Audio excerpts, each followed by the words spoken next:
Hi everyone, welcome back to my channel. এখন ঘড়ির কাঁটায় বাজে ওই 11টা মতো, আর এখন থেকে ব্লগটাকে শুরু করছি। আর আজকের বাইরের ওয়েদারটা দেখো গাইস, আকাশ পুরো পরিষ্কার, অনেক দিন পর রোদ্দুর উঠেছে।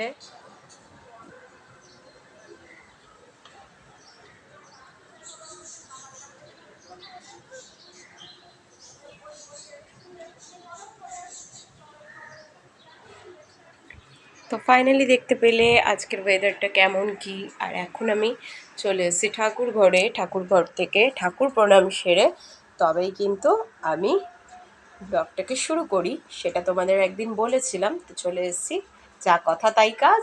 এখন ঠাকুর ঘরে।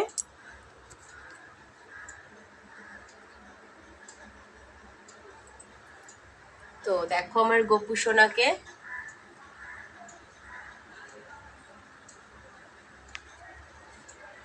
গজানন মানে গণেশকে, লক্ষ্মী গণেশকে।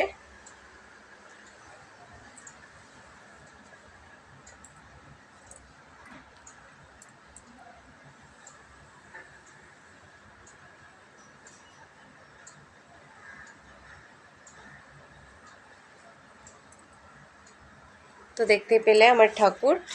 আর দেখো ফুল নিয়ে আসা হয়ে গেছে, তো ফুলটা এখন ক্যারি ব্যাগের মধ্যেই রেখে দেব। তো এখন ঠাকুর প্রণাম সেরে চলে যাব কিচেনের উদ্দেশ্যে। অ্যান্ড কিচেনে চলে এসছি। দেখো এখন ভাত বসিয়ে দিয়েছি সবার প্রথমে। রান্নাঘরে চলে এসছি, আর রান্নাঘরে দেখো ভাত হচ্ছে, এদিকে ভাত ফুটছে। তো ওদিকে ভাতটা আমার হোক, আর এদিকে দেখো আমি একটু করে ফ্রিজে কি আছে না আছে সেটা একটু দেখে নেব।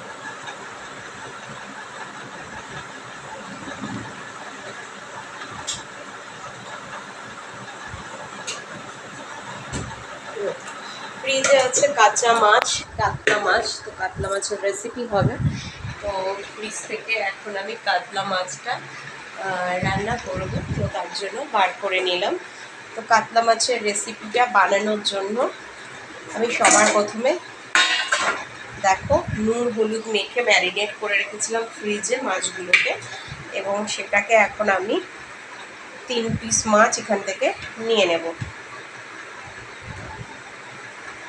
আর বাকিটা আমি রেখে দেব আবার পরের দিনের জন্য। তো বাকি মাছটা আমি ফ্রিজে আবার রেখে দেব।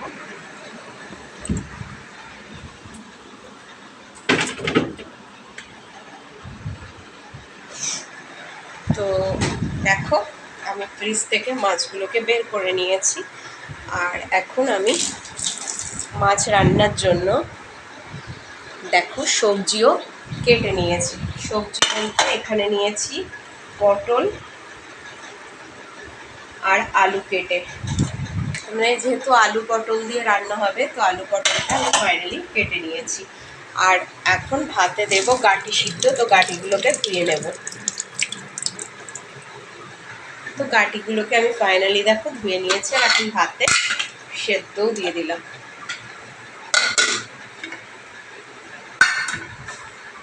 আর এখানে দেখো আমি ছোলা ভিজিয়ে রেখেছি।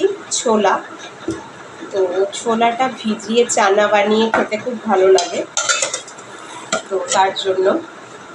আর এখন আমি ওই ওভেনটা অন করে দিয়ে ভাতটা ওদিকে বসিয়ে দেবো, আর বাকি মাছের জোগাড়টা করতে শুরু করবো। তো ভাতটা ওদিকটা তোমার হোক, এদিকে আমি দেখো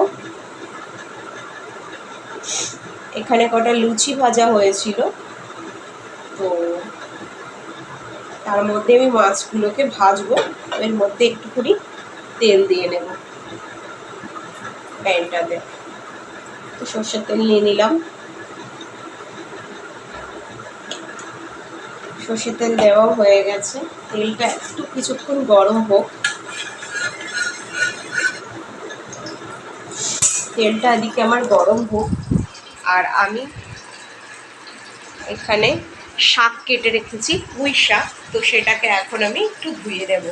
পুঁই শাক আজকে ভাজা করব, কোনো চচ্চড়ি ফচ্চড়ি হবে না। তো পুঁই শাক ভাজা করবো যেহেতু, তো পুঁই শাকটাকে আমি ভালো মতন ধুয়ে নিচ্ছি।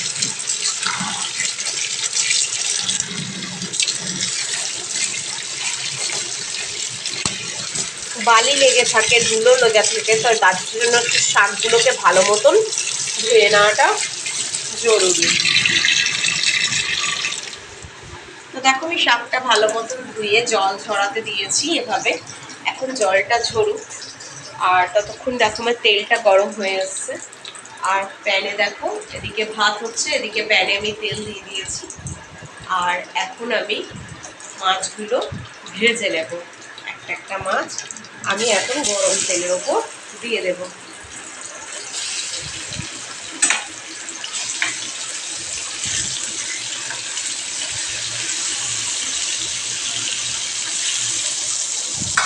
মাছটা একটু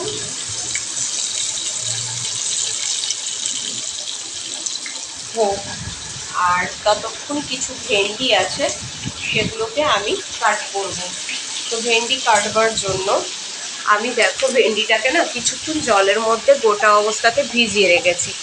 এখন যা বাজারে সবজি সব ধুলোবালি ভর্তি থাকে, কিছুক্ষণ কাঁচা অবস্থায় জলে ভিজিয়ে রেখে তবে ধুলে সবজিটা ধুয়ে কাটলে সেটা ভালো। কেন বলো তো, সবজির মধ্যে যে জার্মস, জীবাণু, নোংরা ধূলিকণাগুলো থাকে সেগুলো বেরিয়ে যায় ভালো মতন। আর আমরা তো জানি যে কোনো ভাইরাস, ফিভার বলো, যে কোনো অসুখ বিসুখ কিন্তু এই সমস্ত অদৃশ্য ধূলিকণা থেকেই সৃষ্টি হয়, তাই না? তো তার জন্য শাক সবজি যখনই বাজার থেকে আনি সেটাকে ভালো মতন 10 মিনিট থেকে 15 মিনিট গোটা অবস্থাতে জলের মধ্যে ডুবিয়ে রাখি। ডুবিয়ে রেখে তারপর সেটা তরকারির জন্য কেটে নিই। তো এখন আমি দেখো এটাকে একটু ভিজিয়ে রেখেছিলাম ঢেঁড়সটাকে, এবার আমি কাট করে নেব।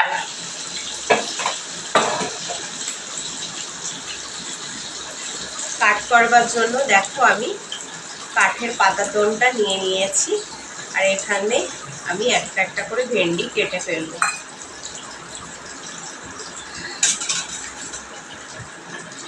তো একটুখানি মাছটা আমি উল্টে দিই, তারপর কাটটা করতে বসি, নাহলে মাছটা আবার পুড়ে যাওয়ার সম্ভাবনা আছে। আর এদিকে ভাতের হাঁড়ির ঢাকনাটাও একটু খুলে দিলাম।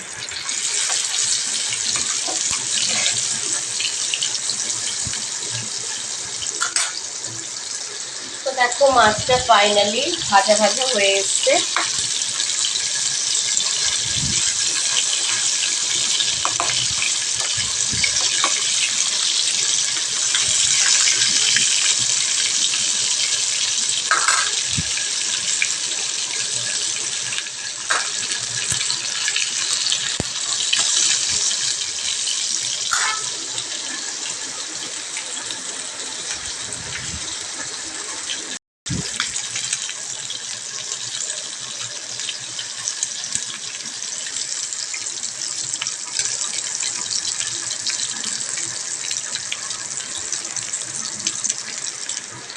তো এদিকে ভাজাটা আরেকটু হোক, মানে এখনো মাছগুলো ঠিক কাঁচা কাঁচাই আছে। আর এই পাশে আমি একটুখানি ভেন্ডিগুলোকে কাট করে নিই।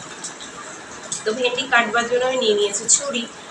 এখন ছুরি দিয়ে একটা একটা মাথা কেটে নেব, তারপর কাট করব।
মাথাগুলো ভালো মতন কেটে নিয়েছি।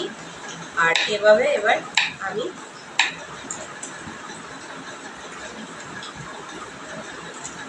কেটে নেব।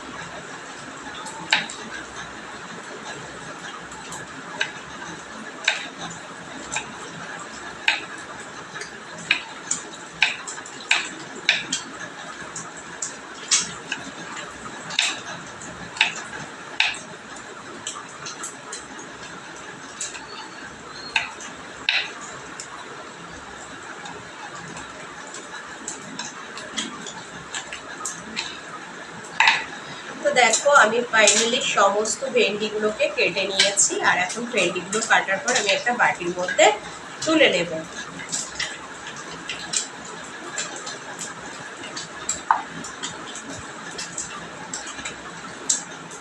তো স্টিলের একটা বাটিতে আমি কাট করে তারপর তুলেও নিয়েছি। আর রান্নার জায়গাটাও বেশ গোছানোই রয়েছে। তো এখন এই মাছগুলোকে একটু উল্টে পাল্টে দেবো।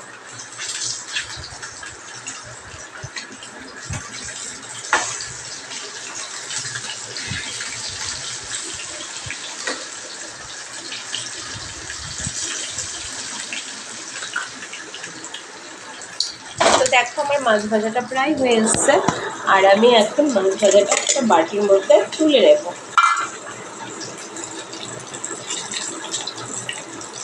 ভেজে রাখা মাছগুলো আমি বাটির মধ্যে তুলে নিচ্ছি। এবার কেটে রাখা আলু পটলগুলোকে একটু জল দিয়ে ধুয়ে নিয়ে তবে আমি মাছের ঝোল বসিয়ে দেবো।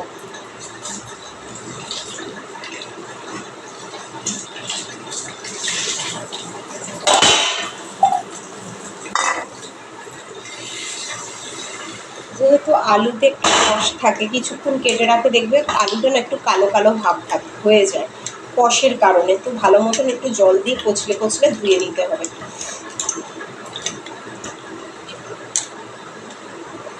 তো সবজিগুলোকে দেখো আমি ফাইনালি আবার ধুয়ে নিলাম একবার। আর ধোয়া হয়ে গেছে। আর এদিকে আমার ফ্রাই প্যানের তেলটাও দেখো গরম আছে। এখন আমি কেটে রাখা সবজিগুলো একে একে দিয়ে দেব।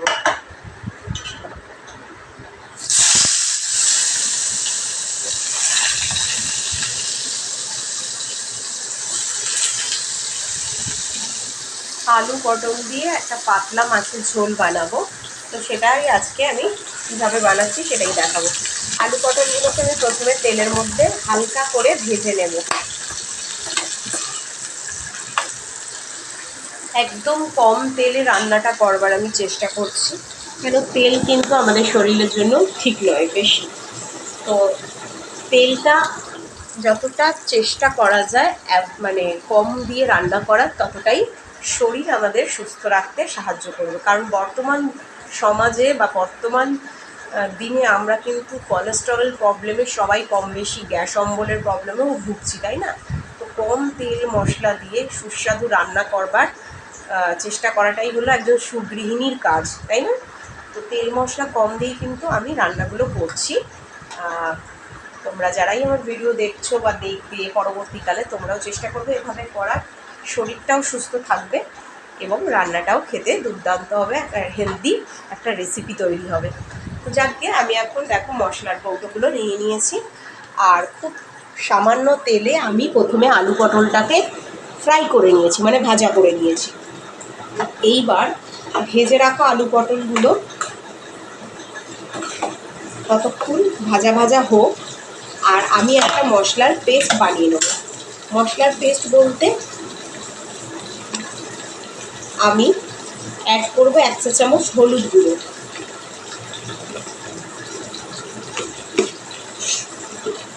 নিয়ে নেবো 1 চা চামচ কাশ্মীরি লাল মির্চ, লঙ্কার গুঁড়ো নিয়ে নেব, 1 চা চামচ জিরা পাউডার। ব্যাস, মশলা বলতে এতটুকু, আর কিন্তু মশলা আমি দেব না। আর চেষ্টা করবে ছোট ছোট যে চামচগুলো হয়, কাঠের চামচ অথবা ছোট মশলার ডিব্বার ভেতরে যে চামচ থাকে, সেই চামচের ওয়ান টিস্পুন করে দেওয়ার চেষ্টা করবে মশলা। কেন তেল মশলা খাওয়াটা কিন্তু শরীরের জন্য ঠিক নয় বেশি। আমি চেষ্টা করি সবসময় কম তেল মশলা দিয়ে কী করে দুর্দান্ত স্বাদের রেসিপি তৈরি করা যায় সেটা, তো শরীর যাতে সুস্থ থাকে আর রান্না খেতেও দুর্দান্ত হয় স্বাদের। তো যাই হোক, আমার এদিকে দেখো আলু পটলটা ভাজা ভাজা হয়ে গেছে ভালো মতন। আলু পটলটা ভাজা হয়ে গেলে আমি ভেজে রাখা আলু পটলটা আস্তে আস্তে তুলে নেব। তো দেখো এবার পটলগুলো আমি আলু পটলগুলো ভালো মতন তুলে নিচ্ছি তেল থেকে।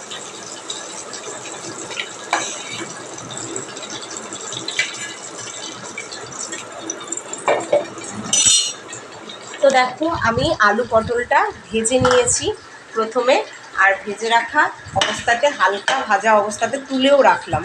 এইবার আমি যে মশলাটা নিয়েছি সে মশলাটা আমি তেলের ওপর দিয়ে কিছুক্ষণ কষাবো, কষিয়ে নাড়াচাড়া করে তারপর ওপর থেকে সবজিগুলো দিয়ে দেবো। তো দেখতে থাকো আমার সাথে। তো দেখো আমি এই মশলার পেস্টটা যে বানিয়েছিলাম সেটা এখন তেলের মধ্যে দিয়ে দেবো।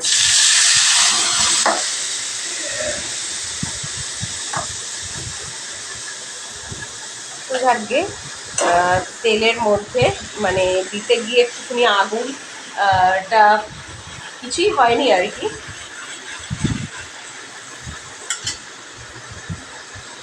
ওভেনটা তাড়াতাড়ি করে জ্বালাতে গিয়ে এটা হলো। যাই হোক, তো এখন আমি পরিমাণ মতন জল দিয়ে সবজিটা দিয়ে দেবো।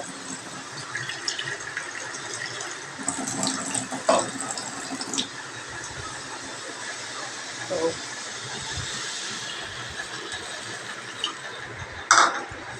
এখন দেখো আমি সবজিগুলো দিয়ে দেবো।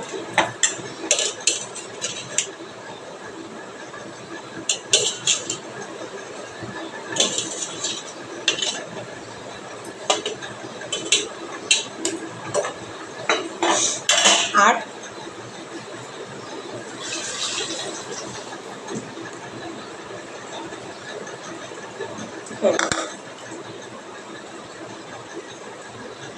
এখন পরিমাণ মতন লবণ দিলেই রেডি হয়ে যাবে আলু পটলের রসা কাতলা মাছের।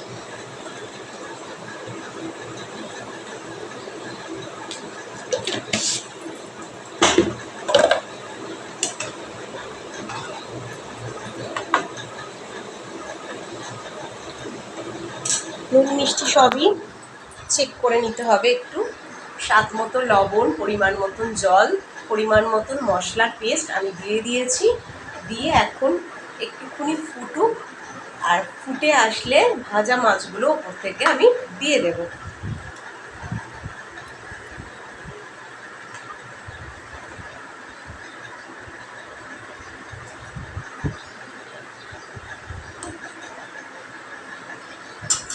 তো এদিকে আমার দেখো মাছের ঝোলটা প্রায় হয়ে গেছে।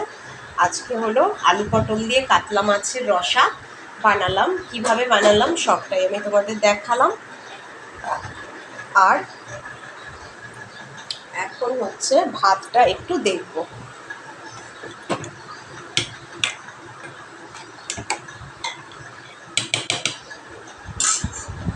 আর করব হচ্ছে একটু ডাল। তো ডালের জন্য প্রেশার কুকারটা আমি নিয়ে নিলাম। যেহেতু মুসুর ডাল হবে, তো মুসুর ডালটাকে আমি কুকারে নিয়ে নেব।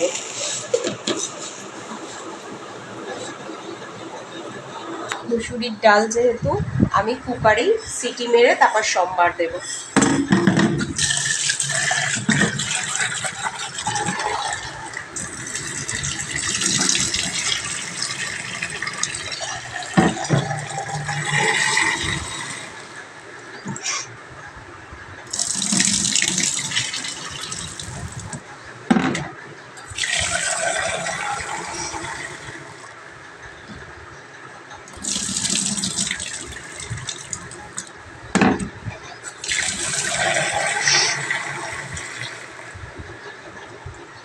তো দেখো আমি ভালো মতন ডালটা ভালো মতন ধুয়ে নিয়েছি। আর এখন প্রেশার কুকারে ঢাকাটা আর প্রেশার কুকারটা আমি বসিয়ে দেবো। আর আমার মাছের ঝোলটা প্রায় হয়ে এসছে।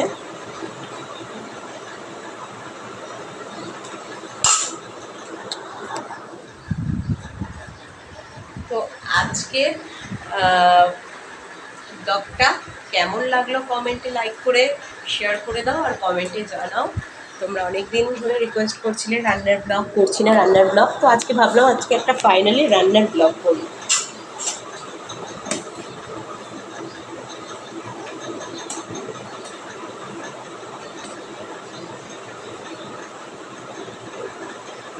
আর ভাতটা এখন একটু দেখে নেব। এদিকে ভাতটা আমার হয়ে এসছে, আর ভাতটা এখন নামিয়েও নেব।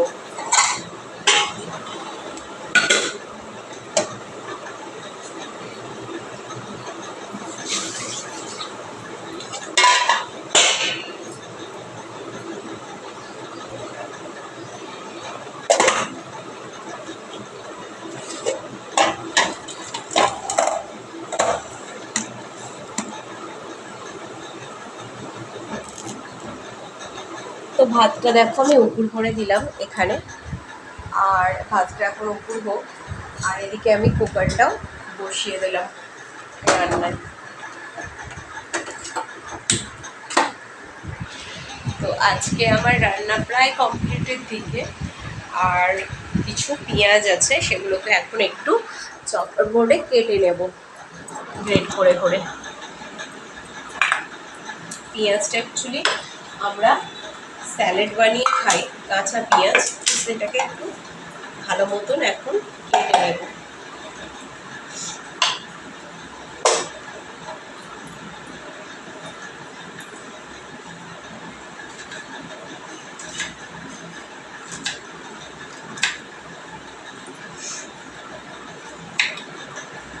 কাটাই আছে, সেটাকে একটু ছোট ছোট করে পিস করে নেব।